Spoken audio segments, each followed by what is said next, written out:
Hi everybody, it's me, Gregory Mannarino. How are you today? It is Thursday, December 21st, 2017. People, this is where we are right now.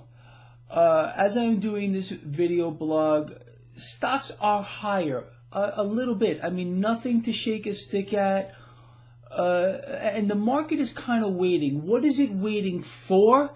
It's waiting to see what's going to happen here in the bond market. Again, as I am doing this video blog, bonds aren't doing anything. They're just about at the flat line. If you were to go to my website, traderschoice.net, you will see the chart I made for you and how it's reacting right now. I mean, there's a tiny bit of buying here. I mean, you can see just a tiny little green blip on that chart. But I think the market overall is kind of, again, just waiting. It's a waiting game in many ways. And in the video that I did, I think last night, I explained to you, stocks aren't going to go anywhere until the bond market figures out what it's going to do, or until traders and investors who understand the game want to see what's going on here with bonds.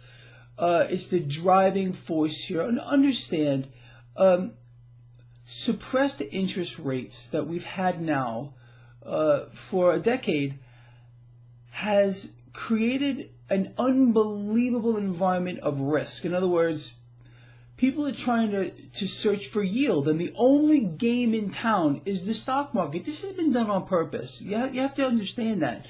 The Federal Reserve has deliberately created this environment. They wanted to reinflate a bubble in the stock market. They wanted to reinflate a housing bubble to create a wealth effect. That's it. And there's going to be an awfully bad price to pay for this if yields normalize in any way. I mean, this is why the Federal Reserve has been nudging the federal funds rate ever so slightly in widely spaced increments, and how they're talking about unwinding their balance sheet or normalizing. Think about what that means. If they're saying they're going to normalize it, that means it's abnormal, right? You and I won't even exist anymore by the time, and I mean that in the literal sense, by the time the Federal Reserve normalizes their balance sheet at the pace that they're on here, it'll be 100 years. So understand, they have never had an exit plan. So the bond market is where you need to watch. You know that. And again, stocks aren't going anywhere. And there's nothing to buy. Look, I've been looking at everything here. I am waiting to jump back into an index here. SPY specifically, there's nothing that you can't buy it here. You can't go long here. You can't go short here. You can't do anything here. It's a waiting game. And that's how we need to play this. So throughout the rest of the day, keep your eye on that bond market. Gold and silver are under a little bit of pressure here. Just one more thing before I let you go. Tell me if you find this at all interesting. With regard to all of the action and whatever you want to call it, the insanity around Bitcoin here, how many of you find it odd that, think about this, when the CME Futures Exchange opened with regard to Bitcoin futures, Bitcoin topped out at just over 20,000. We've had a 20% pullback, 20% drop since that time. And this guy sitting right here have explained to you that if you follow those futures, although, look, they're the fanatics, they won't get it, no matter what you do, and that's okay. Let them do what they got to do. It's unbelievable. But as the futures were being bid lower, and they're being bid lower right now, go to the CME website and look at Bitcoin futures. Bitcoin has dropped 20%. Who said that? Oh, I did. That's right, I did say that. I also told people that if they would have listened to me, the Bitcoin fanatics, if they would have listened to me on this one, they would have been a lot better off. I told them when Bitcoin hit 19, 20 grand, they should consider getting out of it and putting cash into other things, or get out of it and wait just a minute for maybe a few days, a week, whatever it was, and then get back into Bitcoin when it dropped. No. They didn't want to hear that either. Greg is crazy. Greg doesn't know what he's talking about, really. Well, looks like I got this one right, too. So anyway,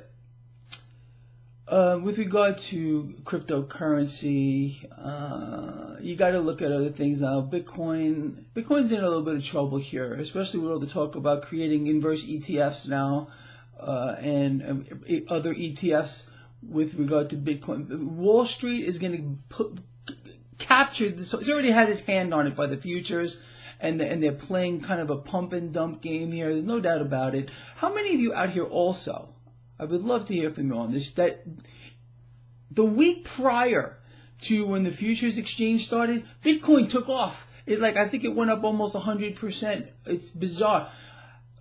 But yet, Wall Street knew that the futures was coming. I mean, it was being announced everywhere. So there was the pump, you got it? And then the 20% dump.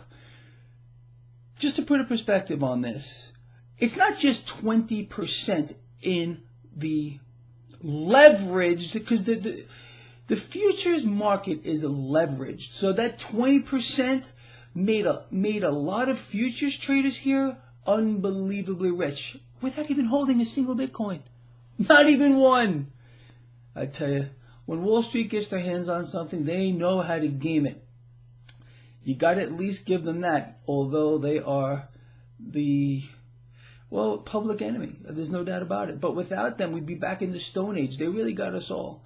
People are saying, a lot of people, oh, this is it. This is the end of Wall Street. Really? What does that mean? That means no access to your bank accounts, credit markets freeze up, unemployment skyrockets, and we go back into a depression. That's what it means. So they got us, and we have to just admit it, but we can play the game too. Understand? That's what I'm trying to outline for all of you. All right, let's keep an eye on that bond market today. Not doing anything as I'm doing this. Stocks are higher. They actually opened up higher than they are now as I am doing this. But that bond market, everybody, including this guy that you're looking at right here, is waiting to see what happens in that bond market before I move even a single Fed note around. With that said, I'll see you at the summation at the end of the day. Over and out.